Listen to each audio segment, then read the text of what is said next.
I'm Margaret Brennan in Washington, and this week on Face the Nation, breaking overnight mass shootings at Brown University and now at a Hanukkah celebration in Australia. Plus our exclusive interview with Venezuelan opposition leader and Nobel Peace Prize winner María Corina Machado. Yesterday, the Commander-in-Chief paid tribute to our nation's finest in that time-honored American tradition, the Army-Navy football game. It is tails. Army won the coin toss, but Navy won the game on what was a sobering Saturday.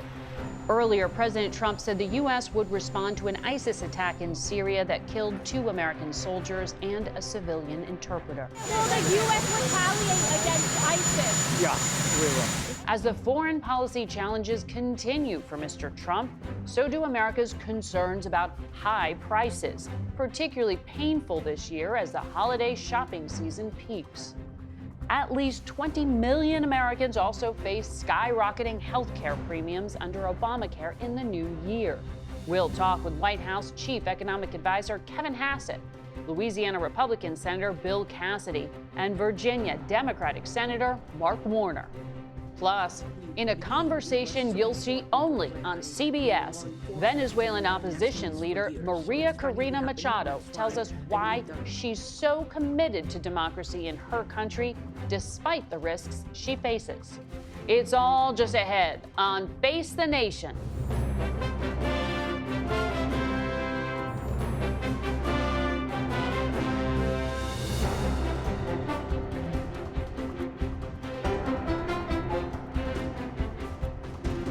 Welcome to Face the Nation. On this first day of Hanukkah, a horrific scene is unfolding nearly 10,000 miles away in the suburbs of Sydney, Australia, where gunmen attacked a Jewish holiday gathering at the city's Bondi Beach, a popular tourist spot.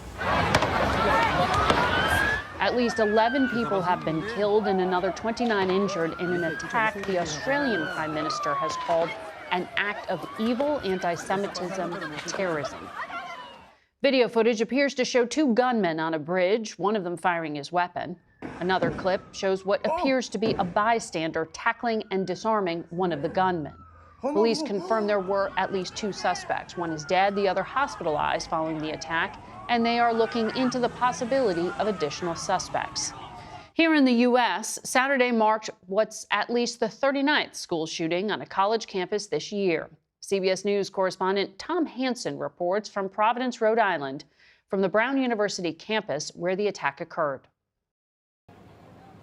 After a night on lockdown at Brown University, we have detained a person of interest involved in yesterday's shooting. This morning, a brief exhale for a campus still on edge. 7 individuals in stable condition, 1 in critical but stable condition, and 1 has been discharged. It is a confirmed shooting. The first calls came in just after 4 p.m. Saturday. I'm being advised 167 Brook in the building in the stairway. There's a person shot. The university president says the shooting took place in the middle of a final exam review session at the university's engineering and physics building. There's a huge response immediately. You just look out the window, there's tons of cop cars, tons of fire trucks. It was a lot. As some students evacuated, Brown's campus, normally open and walkable, became a place to hide. The sense of security at this Ivy League institution now broken. We have a lot of recovery ahead of us. So my main goal in the coming days and weeks and months, it will take a long time, is to bring people back together and help them feel safe and secure on campus. And there is still no word yet on a motive, but according to one law enforcement source, the person of interest is 24 and did not attend Brown University. Now, meanwhile, all remaining final exams have been postponed as investigators work with prosecutors to collect more evidence and conduct more interviews. Margaret. That's Tom Hansen reporting from Providence, Rhode Island. We turn to our exclusive conversation with Venezuelan opposition leader María Corina Machado, who spoke to us Friday from Oslo, where she just received the Nobel Peace Prize. To get there, she traveled secretly by land, sea, and air as she faces arrest by the Maduro regime. We wanted to hear about that journey, but she refused to talk about it, citing security concerns for those who helped her, although she has previously said she received support from the U.S. government. I am not going to give more information regarding my trip to Norway, but what am I going to say how important it is for the Venezuelan people. This is a recognition to a nation that has fought tirelessly, courageously against a criminal narco-terrorist structure. And I came to receive that prize, that award, and I'm going to bring it back home to the Venezuelan people as soon as possible. You say you're going back home. I know you sent your own children out of Venezuelan territory in order to protect them, your sons, your daughter. Are they concerned that you plan to return to Venezuela? When are you going? Well, of course, they are concerned as any other Venezuelan child that has their parents or relatives back in our country, because the regime, as I said, has persecuted, tortured, killed, disappeared thousands of Venezuelans, and recently it has turned even more violent because, you know, when a criminal regime is falling apart and they know their days are numbered, they turn even more aggressive, even more violent. Can you help us understand what is going on? Because we are seeing here in the U.S. an increase in the pressure campaign, more sanctions on Venezuelan individuals and vessels. We saw an armed seizure of a vessel carrying oil out of Venezuela. Selling oil on the black market is really important money for the Maduro regime. Do you endorse this idea of more seizures and possibly even a blockade? Look, I absolutely support President Trump's strategy, and we, the Venezuelan people, are very grateful to him and to his administration, because I believe he is a champion of freedom in this hemisphere. And that's why, and I say this from Oslo right now, I had dedicated this award to him, because I think that he finally has put Venezuela in where it should be in terms of a priority for the United States national security. And we do support these actions because, Margaret, we are facing not a conventional dictatorship. This is a very complex criminal structure that has turned Venezuela into a safe haven of international crime and terrorist activities, starting with Russia, Iran, Cuba, Hezbollah, Hamas, the Colombian guerrilla, the drug cartels operating freely and directed in partnership with Maduro and his regime.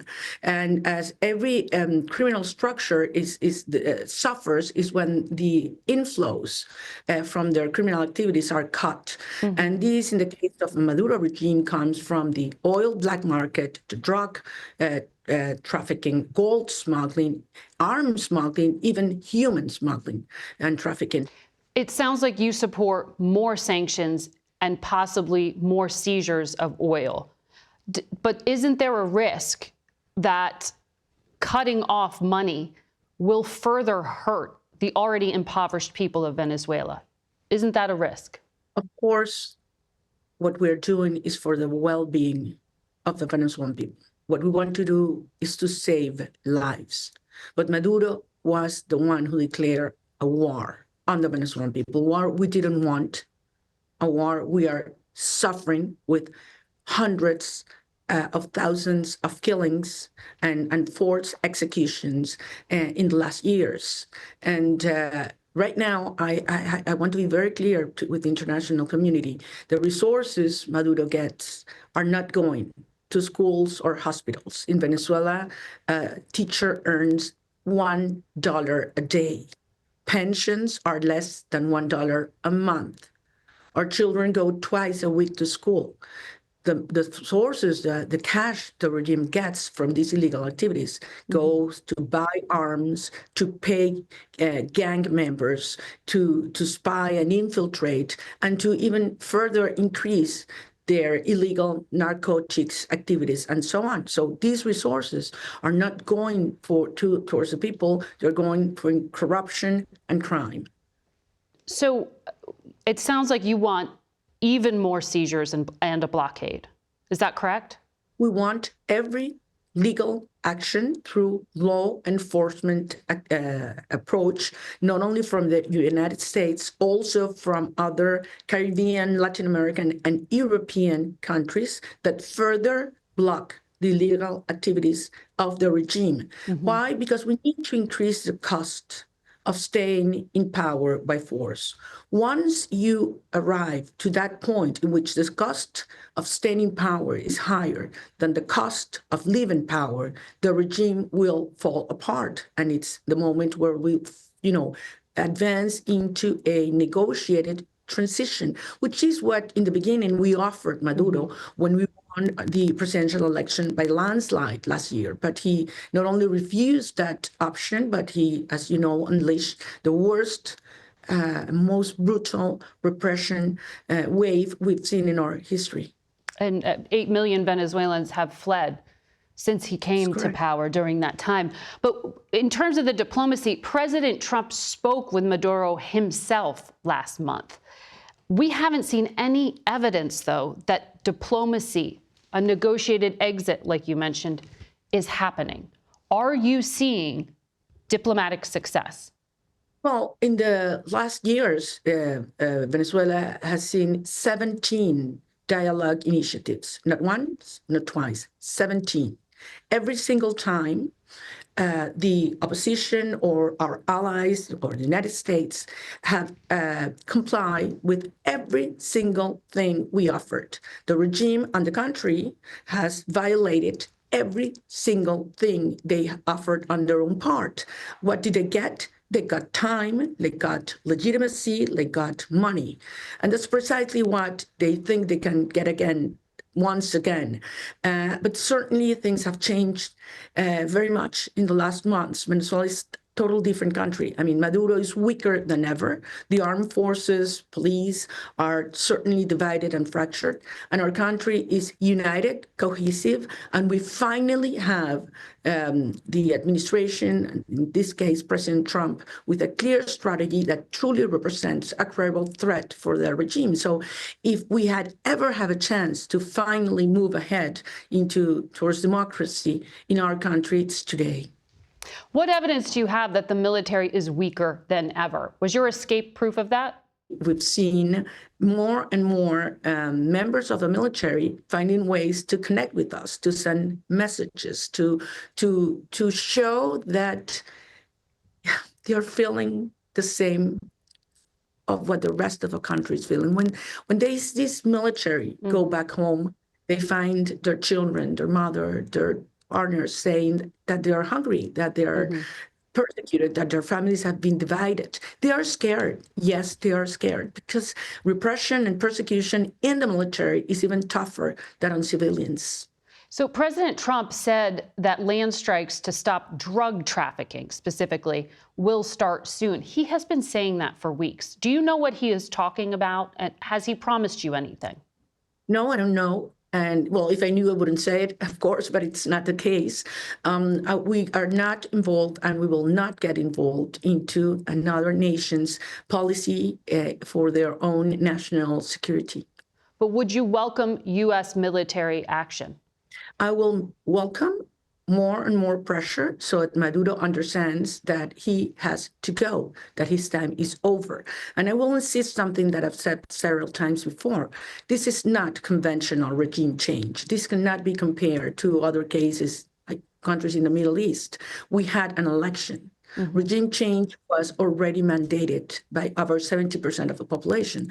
And what we need is support to enforce that decision. How do you square military action with receiving a peace prize? Are we at the point it's necessary? What we're fighting for is precisely freedom in order to have democracy, and democracy in order to have peace. And in order to maintain freedom and to achieve freedom, you do need strength. The contrary would be the peace of the dead, in which you have a country under absolute, oppression and simply given in. And that's not the case. It's absolutely absurd that you see a regime, a criminal regime like Maduro, that gets support from Russia or from Iran, and then as a Venezuelan people not to ask support from democratic countries and democratic leaders. That's absolute absurd. We do not have arms. We have our will. We have the power of organization and the power of love, which at the end, I have to say that peace is ultimately an act of love. The Maduro regime maintains it won the last election and considers Machado a fugitive. The regime also refers to U.S. actions as illegal and brutal interventionism. In our next half hour, we'll speak with Machado about what's ahead in a potential post-Maduro era in Venezuela, and we'll be back in 1 minute, so stay with us. And we're now joined by the top Democrat on the Senate Intelligence Committee, Mark Warner of Virginia. Senator, were you persuaded there by Maria Corina Machado's argument that military action, pressure, is virtuous and necessary? Well, first of all, let me, at the top of the show, we've got this tragic shooting at Brown University, and then this obviously political strike against the Jewish community in Australia, both horrible, and particularly on the first day of Hanukkah, which is a celebration of light over darkness. And boy, we could use a little more light these days. Ms. Machado is a hero. She deserves to win the Nobel Prize. And one of the mistakes the Biden administration made last year when the opposition candidates won overwhelmingly was not put more pressure on Maduro then to leave. Mm-hmm. But the action now that Trump has chosen Maduro, who's a bad guy, and saying, and I'm not sure what his policy is, but at the very same time is pardoning, for example, a Honduran former president who was convicted in America of drug running. Right. The president who has not been willing to stand up strong against Putin, who's probably the most brutal authoritarian leader in the world, as we go on and off with Ukraine. I think yes, it'd be great to get rid of Maduro. But in terms of the question, Donald Trump has not come to the American people and said, here are our goals in Venezuela. We've got troops potentially in harm's way. We've got boat actions, for example, where we're blowing up boats where we can obviously interdict, as we saw with the oil tanker. I think the president needs to make the case if he's going to try to put boots on the ground in Venezuela. Well, at this point, all they've, as I understand it, asked for and justified to Congress were these strikes on the alleged drug boats, nothing with sovereign territory yet. But that gets to your argument about what is the end goal. Unlike other Democrats, when it comes to the drug boats, you've said you're not ready to call them war crimes, particularly what happened on the September 2nd double tap strike. You've questioned Admiral Bradley. I know you want the video released to the public. What do you think that's going to show to the public? What will that change? I think the video is chilling, disturbing, whatever term you want to use, because the idea of these two survivors hanging on to remnants of a boat and then America taking a series of additional strikes. Mm-hmm. The Congress needs to see it at the very minimum. I think the American public needs to see it. You've seen it. I've seen it. Only a limited number have. It is extraordinarily chilling. What I'm saying is, once you make the accusation of war crime, you can't take that back. Right. And so what I've said— But many of your Democrat and I know colleagues that's have. why I've said to the chairman of the Joint Chiefs, I want to see the written execution order. I want to see the legal opinion that was about this specific strike. I want to know whether the overarching policy memorandum, which was not finished until September 5th, 3 days after the strike, was it changed? I saw you said this. That's not typical, is it? Don't you normally come up with the legal justification before you take the action rather than 3 days after? This is where I have a question. The justification was made in late July. They didn't write it down until September 5th. Why? I don't have the answer. I also want to see the after-action report. I want to give the military every opportunity to make their case. Because once you make that claim, what it would do to how we view our military, morale, how we're viewed in the world, it's so important. But this president has not, and frankly, Pete Hegseth, even worse.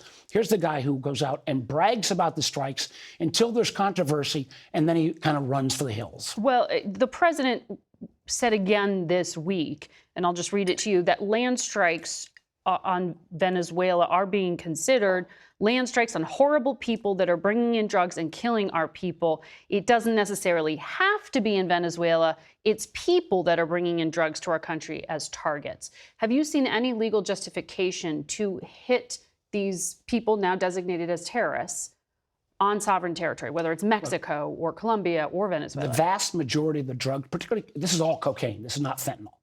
In terms of the drug boats that the have been hit. vast majority is actually in the Eastern Pacific, yet most of the strikes have been in the Caribbean. Right. And does this mean that suddenly you're going to be open warfare with all of American military against any and all drug dealers? Again, the drug dealers are awful. We need to do all we can to stop them. But the president, when he puts American forces potentially in harm's way, needs to come and explain to the American people what the goal is here. Okay. Particularly when he's then, at the same breath, pardoning the former president of Honduras, who was a convicted drug dealer. In terms of designated terrorists, ISIS is a designated terrorist group. We just saw the first combat deaths, essentially, of the Trump administration yesterday. 3 Americans killed, 3 injured in Syria in this apparent ambush. The head of the National Counterterrorism Center said it was an insider attack. Are you supportive of keeping the nearly 1,000 U.S. troops in Syria? Do you have concerns that the Syrian government isn't able to keep these infiltrators First out? of all, condolences to the 3 Americans, families, armed forces members, 1 an interpreter. I think our troops have played an important role. We are working closely with, for example, the Kurds. We have literally tens of thousands of ISIS family members in certain prisons in that area. But so you want that to continue? But the president, I think pulling out without a plan would be a mistake. But the president, again, has sent mixed signals. I mean, months ago, he said he's thinking about taking all those American soldiers out without articulating a strategy. I mean, the president, if he wants to make the case to the American people of when our soldiers are in harm's way, and particularly when we're talking about the Caribbean and now potential Venezuela, this has not been an overnight. This buildup of force has been months. He owes it to all of us to come in and explain what his goal is. Domestically, we have Senator Cassidy on the program. We taped to them earlier. He says he's looking for fellow Democrats to join him in a health care deal by March to make these health savings accounts. And he said he'll offer to extend the existing subsidies to first of healthcare all, premiums. Would you be on board with that? We've got a crisis that hits as of Monday, tomorrow, because that's when people have to sign up. He says retroactively you can do it. Well, listen, it's a mess. Once you've signed up or you've dropped out of the system, the idea that you're retroactively going to fix it now so people don't go into Christmas thinking they're going to not know if they'll be able to afford health care. But the notion that Bill Cassidy is a good guy. I've worked with him in a lot of different efforts, but the idea that a one-time $1,500 payment into your pocket is going to suddenly make up. I had a person on the other day. Her current insurance is $544 a month. It'll go up to over $1,500 a month. A one-time $1,500 payment is not going to meet her needs, and particularly if that would mean that things like pre-existing condition protections would disappear. That sounds like you're not on board in these remaining days of 2025, Senator. I have to fix the crisis right now. Extend the subsidies, and then let's debate how we fix it. We have to leave it there. Thank you, Senator. We'll be right back.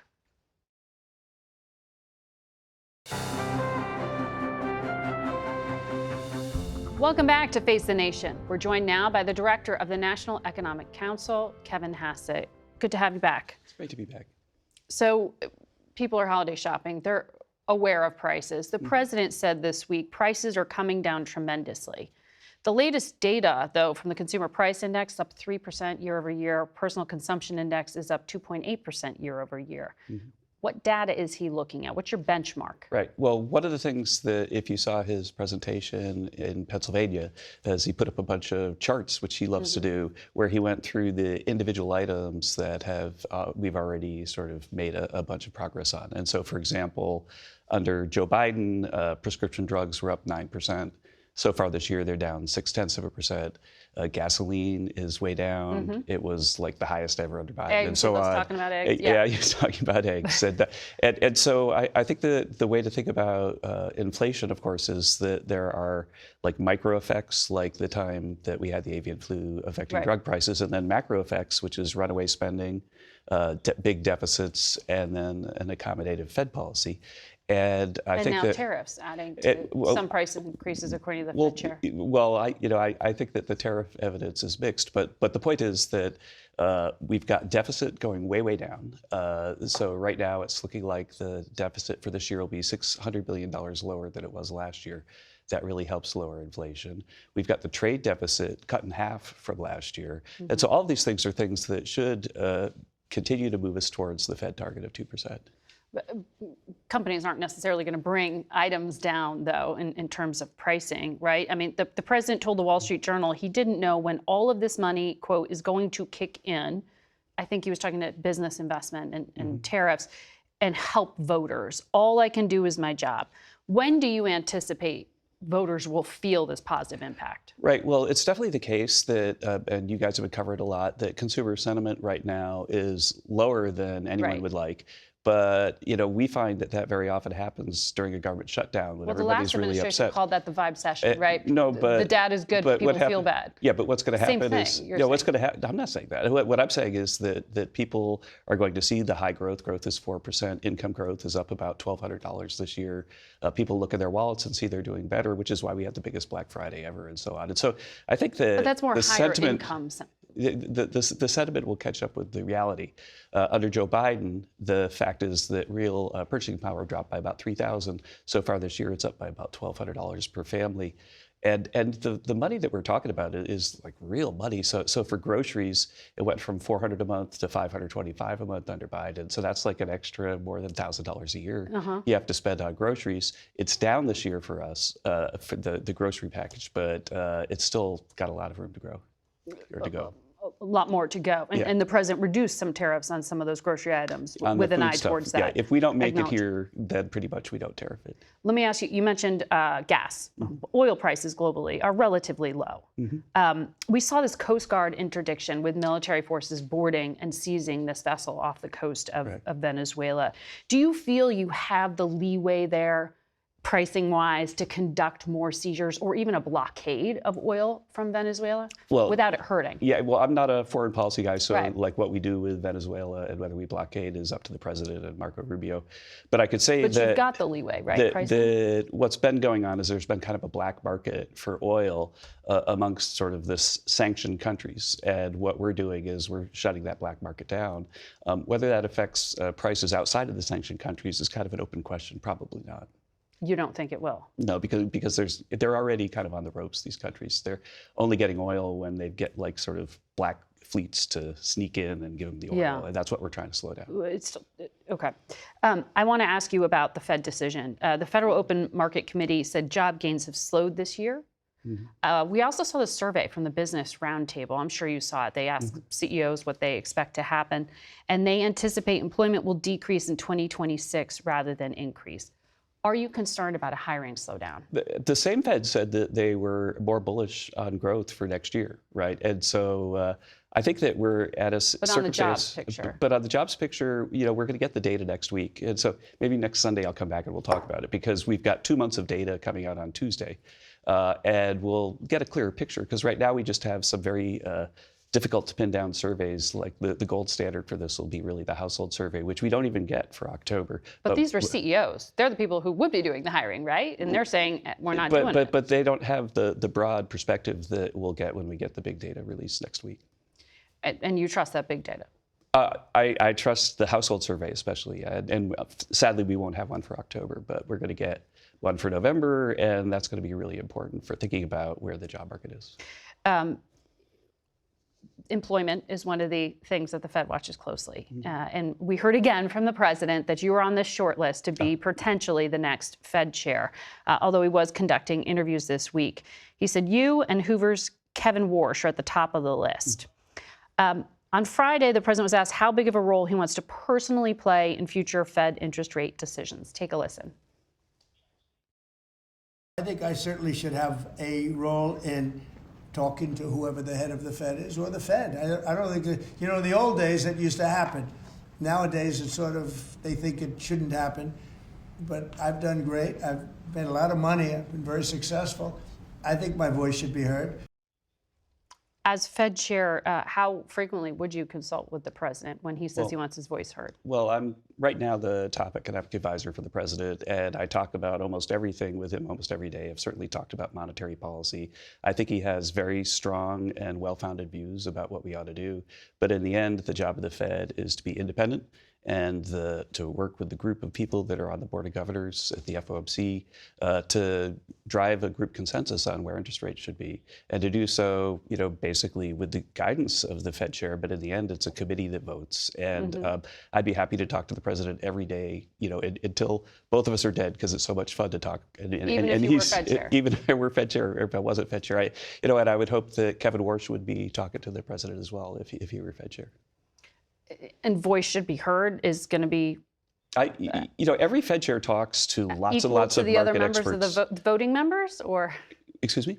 Would the president's voice have equal weighting to the voting members? No, he would have no weight. It's just his opinion matters if it's good, if it's based on data. And then if you go to the committee and you say, well, the president made this argument, and that's a really sound argument, I think. What do you think? If they reject it, then they'll vote in a different way. Understood. Well, we'll be watching to see what happens. Kevin Hassett. Great to be here. Thanks as always. We'll be right back. We go now to Louisiana Republican Senator Bill Cassidy. He joins us this morning from Baton Rouge. Good morning to you, Senator. Good morning, Margaret. So your health care bill gives Americans up to $1,500 in tax-free accounts to spend on health care rather than extend these expiring ACA subsidies. On Thursday, your proposal failed 51-48, as did the Democratic proposal. So that means it looks like those receiving ACA premium subsidies will see their costs go up 114%. Bottom line here, did Republicans simply wait too long to come up with a health care alternative? Well, first, Margaret, let's just kind of recast the question. We've got to do something for affordability for the people on the exchanges. And I will say that the only thing the Democrats would accept was something that would decrease the premiums. But if a family has a $6,000 out of pocket before they get into the strength of the insurance plan, then frankly, the policy is catastrophic. It brings profit to the insurance company, but not benefit to the patient. So I would argue that it actually is, there has to be a meeting of the minds between Democrats and Republicans. Let's acknowledge you've got to put cash in the patient's pocket to pay the out-of-pocket. I would be willing to do a short-term extension of the premium tax credits for those people with higher premiums if they will concede that we've got to do something for the $6,000 out-of-pocket. I think there's a deal to be had here. We need to push for that deal. So you want to make sure that the average deductible is less than $6,000, is what I just heard you say there. And you're open to an Absolutely. The net deductible, if you will. That $1,500 is per person. Give me a couple, for people over 50. Give me a couple in their 50s with 2 children, 18 and 19. They would get $5,000 in an account, in their purse, pocketbook, you name it, in their pocket to pay the out-of-pocket for the insurance. Now, the insurance plan for that couple would be $6,000 deductible. So you end up decreasing the net deductible by doing this. That makes the policy actually functional for them. If the child has a sprained ankle you bring to the urgent care, you can pay the bill, not kind of come forward out of your own pocket. By the way, I'm told that about 40% of Americans have less than $1,000 in their savings account. That kind of puts into relief why you need to have something in their pocket to pay the out-of-pocket. So I know the president has said that he likes the concept of your plan, but why didn't the White House put its shoulder behind this before Thursday? Why didn't they whip votes for you? 4 of your Republican colleagues crossed the aisle and voted with Democrats on their proposal. All 4 of those voted for our proposal, too. And I think that shows you that there is interest in finding something which addresses both the critical problem of the out-of-pocket expense, but is the White House behind you on this? Like, are they helping you? Well, it certainly seems like it. You want this up for another vote? Their initial plan had elements of what I am speaking about, helping people with that deductible. So simply put, yes, the White House is there. But if you notice, our problem was not on the Republican side. Our problem was on the Democratic side. So what I'm saying is let's just meet together. As a physician, I can tell you that deductible, the patient comes, she's stressed. She can't get the procedure, the x-ray, the whatever, because of her $6,000 deductible. Let's just meet. Let's address our concerns. And then this Republican would be willing to do something on a short-term extension of the premium tax credits if that's what it takes to get the deal, to help those folks with the more expensive premium, but also helping everybody with their deductible. Do you need more White House help on this? And sir, you're running out of time here. Do you really think you can get this done before January 1st? Our problem is not with Republicans. Our problem has been with Democrats. But of course, they may say that about us. So what I am kind of searching for is a deal in which both have their concerns addressed. If you do that and you put this in place, you really have until the end of like March to get it done. Because with these kind of accounts that people have money in, they just save the receipts, they submit them, and they get reimbursed. It happens, this is what we do in my family. We have a flexible spending account. Yeah.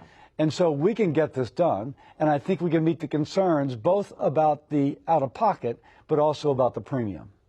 I also want to ask you about what's happening with the FDA right now. CBS has confirmed that there are no ongoing safety studies into the abortion drug mifepristone. This was despite the Trump administration saying they were going to conduct one. And anti-abortion groups want this review to take place. I saw a letter the FDA commissioner sent to you last week claiming they are reviewing the evidence.